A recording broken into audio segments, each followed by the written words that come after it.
E aí, pessoal, continuando aí o nosso trabalho em torno de aspectos da globalização, aspectos de geopolítica, aspectos de geografia geral. Nós já trabalhamos aí, né, a antiga ordem, a nova ordem, e nessa aula vamos trabalhar aspectos de desenvolvimento e subdesenvolvimento.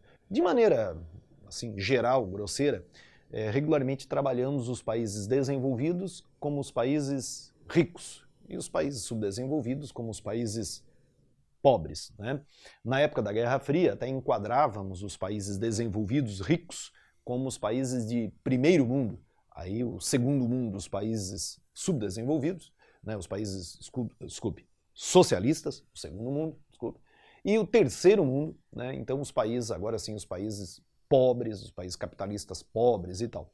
Antes de acabar a Guerra Fria, até se pensou em criar um quarto mundo, né, que seria quase o fim do mundo, seriam os países muitíssimos pobres, mas com o final, então, daquele mundo, né, bipolar, da Guerra Fria, nós passamos a respeitar essa já conhecida divisão aqui, onde nós temos, ó, no eixo norte, os países desenvolvidos, que realmente têm mais recursos, são países mais ricos, são os países centrais, influenciadores, mas esses países, além de recursos, eles têm a sede das principais empresas, né, sejam bancos, sejam indústrias, centros de pesquisa importantes, as principais cidades globais. Em geral são países, né, com instituições bem organizadas. Então esses são os países desenvolvidos, concentrados no hemisfério norte. Claro que existem exceções, é o caso da Austrália, né, que embora esteja no hemisfério sul, é conhecido como um país do eixo do norte. A Nova Zelândia também entra nisso.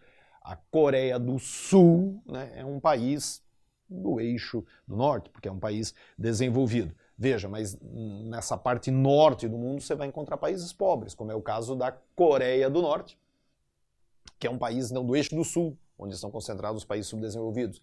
Ó, no norte você vai encontrar o Haiti, que é um país então do eixo do sul. Então no norte os países desenvolvidos, no sul os países subdesenvolvidos. Esses países, eles têm menos recursos, são dependentes muitas vezes tecnológica e financeiramente, mas também tem grande desigualdade, né?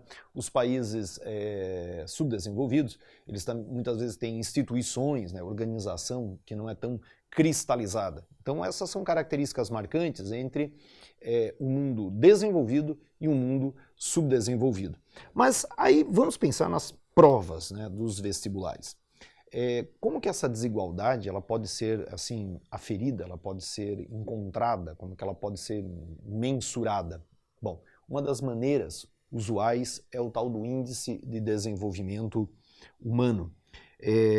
Facilitando a nossa conversa, a ONU durante muito tempo andou, né, à procura de um índice que mostrasse a desigualdade entre os países, que pudesse mostrar se um país evoluiu e comparar aos demais. Esse é o lado legal desse indicador, que ele pode mostrar assim, o Brasil melhorou ou piorou, né? E também comparar com outros países. E a solução veio desses dois mestres aí, o Mahmoud ul-Ahaq, né, que era ligado à ONU estadunidense, e o Amartya Sen, inclusive já foi Nobel de Economia. Então eles trabalharam numa fórmula que é complexa, mas que possibilitou isso, notar se um país melhorou, piorou, e compará-lo. Aí surgiu o Índice de Desenvolvimento Humano, que é calculado pelo Programa das Nações Unidas para o Desenvolvimento Humano. O Índice de Desenvolvimento Humano, então, ele é calculado pela ONU, e ele leva em consideração 3 informações importantes. Então vamos lá. A primeira, o aspecto de idade. Veja, se uma população ela está vivendo mais, é porque ela está tendo acesso a coisas boas, não é isso? Alimentação, saúde, segurança, né? Planejamento. Então, avalia-se a questão de idade. Outro aspecto que é levado em consideração é a escolaridade, né? A permanência das pessoas na escola, o acesso aos diferentes níveis de escolaridade, a questão do analfabetismo é levado em consideração. E o aspecto de renda, né? Aí o que acontece? Esses 3 indicadores são colocados num cálculo e sai um número entre 0 e 1. E daí eu vou fazer uma observaçãozinha aqui. Quanto maior, melhor. Você agora pode achar essa informação meio boba, assim, é claro, né, que 0 é ruim e à medida que você se aproxima de 1, melhora. Mas vai chegar um momento na aula que você vai perceber por que eu estou batendo nisso. Quando você tem o índice de desenvolvimento humano, ele vai de 0 a 1, e quanto maior, melhor. Então tá. Então, olha só, uma coisa que eu quero trabalhar um pouquinho é o aspecto de renda, porque o cálculo do IDH, basicamente ele leva em consideração a renda per capita, a renda por cabeça, embora tenha lá uma ponderação, né, para ver essa renda local, quanto que ela consegue adquirir diante da economia local. Porque veja uma coisa, se você tem $1 em Nova York, você consegue comprar X coisa. Se você tem $1, né, no Congo, né, você consegue ter acesso a outras coisas. Então ele pondera isso, mas a princípio usa então a ideia da renda per capita. Então eu joguei essa tirinha aqui, ó, que é bacana, porque assim, ó, o produto interno bruto, o produto nacional bruto, é tudo que um país arrecada num período. Regularmente é tratado como um ano. Muito bem, então você tem a renda total. Se você fizer a renda por cabeça, olha o que você faz, você divide igual para cada pessoa. Muito bem. Agora, se você for ver a efetiva distribuição, na prática isso nem sempre se sustenta. Então veja uma coisa, se você pegar aqui aquela brincadeira com as chamadas anamorfoses, né, e for ver, olha só, os países, né, de acordo com a sua população e o seu PIB, né, você vai ter diferenças gritantes aqui, né? Veja o caso, né, os Estados Unidos, né, e veja o seu PIB, que atualmente é o maior, né? Aí, ó, a população da China, ela tem o segundo PIB, né? A população do Japão vai ter um PIB significativo, mas aí você pega, olha só, países como o Brasil, que tem uma população grande e o PIB é bem menor. O caso africano, olha a população africana e o seu PIB, né? Mas isso é um demonstrativo de que, veja, a geração de riqueza para essas populações já é desigual.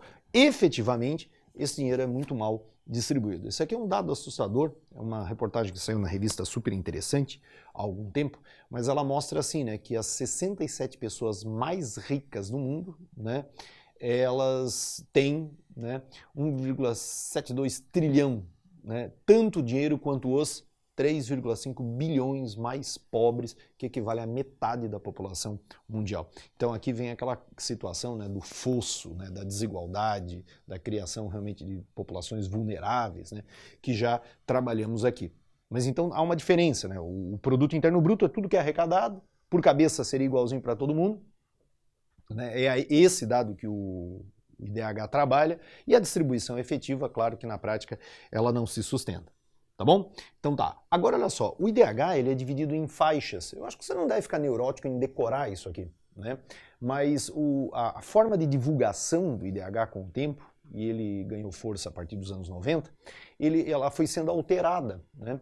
Então o que acontece? Hoje é visto assim, ó, é baixo quem está abaixo de 0,550, né? E daí depois, ó, médio, alto acima de 0,7, muito alto acima de 0,8. Houve um tempo em que era considerado baixo quem estava abaixo de 0,250.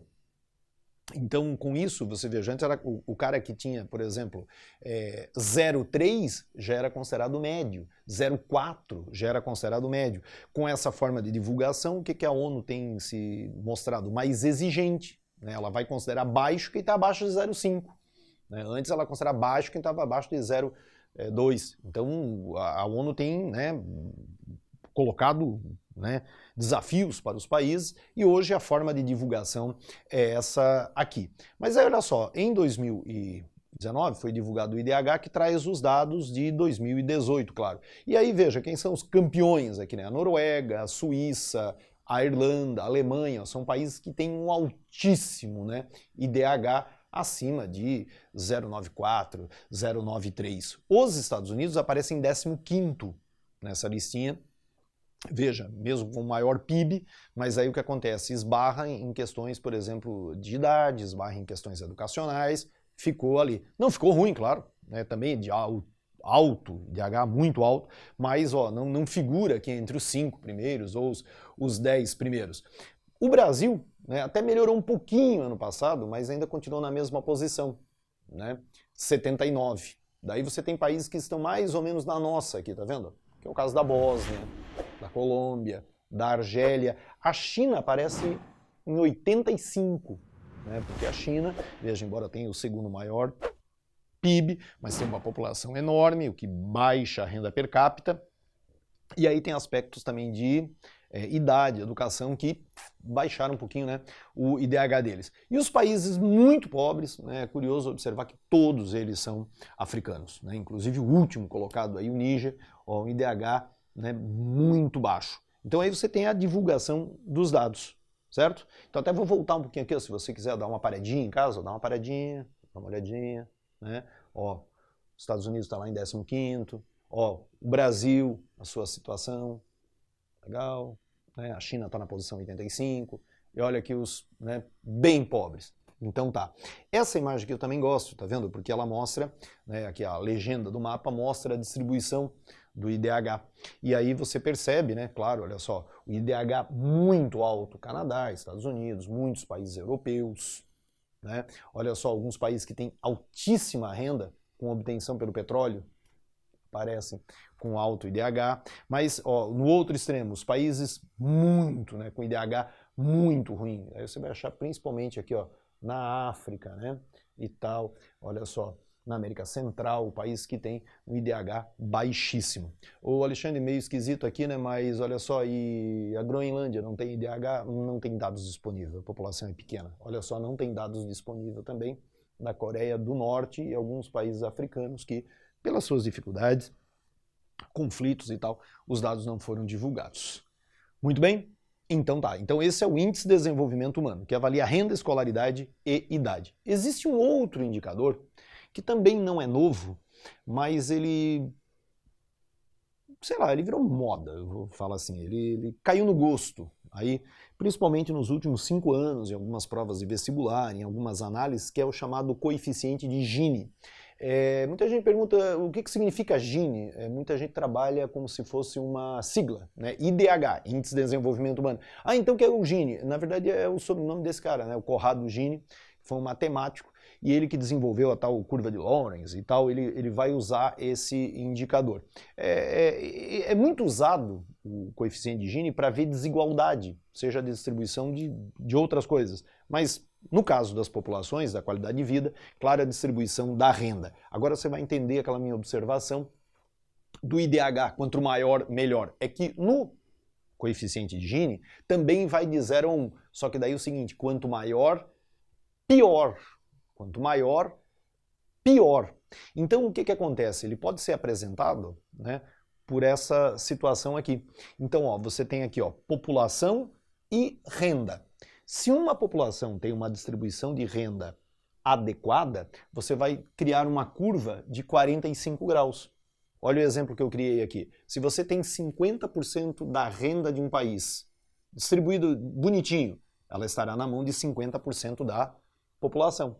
Ó, se você tem 60% da renda, 60% da população, e assim vai. Se você tem uma reta a 45 graus, isso indica boa distribuição de renda. Mas se você tiver desigualdade, então, ó, apenas aqui, ó, vamos chutar 20% da renda para 50% da população. Ó, a curva ela se afasta dessa linha de 45 graus. Então, o que acontece? O índice de Gini pode ser apresentado aqui ou pode ser apresentado por um coeficiente mesmo, que daí tem lá uma fórmula. E aqui você vê o índice de Gini, o coeficiente de Gini, né, para 2018. Note que os países que têm menor coeficiente são os que estão bem na fita, né? Por exemplo, o Japão, tá vendo? Ó, muitos países europeus, né? Muito bem. Olha só, também é baixo o coeficiente, ó, na Austrália, tá vendo? Até na Índia, né? Tá vendo aqui, ó, em alguns países da Ásia, muitos países europeus, o Canadá. Agora veja onde a coisa vai ficar extremamente feia. Ó, em países como o Brasil, a Argentina, muitos países africanos, né? Porque a distribuição de renda ela é extremamente precária, né? Então esse é o coeficiente de Gini. O IDH quanto maior, melhor. De 0 a 1. Coeficiente de Gini quanto maior, pior. Então isso é uma coisa que você deve também tomar um cuidado, certo? Então, muito bem. E um outro aspecto aqui é o seguinte, você tem os países desenvolvidos, ricos, centrais, e os países subdesenvolvidos, pobres, periféricos, né? Muito bem. Mas alguns desses países, nos últimos tempos, beneficiados por investimentos externos, por melhorias na sua organização, na sua economia, por vender, como o Brasil, que acabou se destacando na venda de commodities, né? De matérias-primas, seja soja, seja minério, se tornaram países emergentes. Isso é uma coisa muito delicada, né? Se você jogar em diferentes sites e for ver em diferentes livros, você vai encontrar até listas diferentes. Mas veja, países que a gente identifica assim, né, como países emergentes. O México, tá vendo que vem crescendo bastante. Países como o Peru, a Argentina, o próprio Brasil, né? A Rússia, que tem se destacado nos últimos tempos por industrialização, venda de petróleo, a China, que vem crescendo desde o final dos anos 70. Né? Então esses países podem ser apontados como países emergentes, né? Aqueles países que estão. Se bem que agora, depois da crise de 2008, né, e outros revés que a economia teve aí,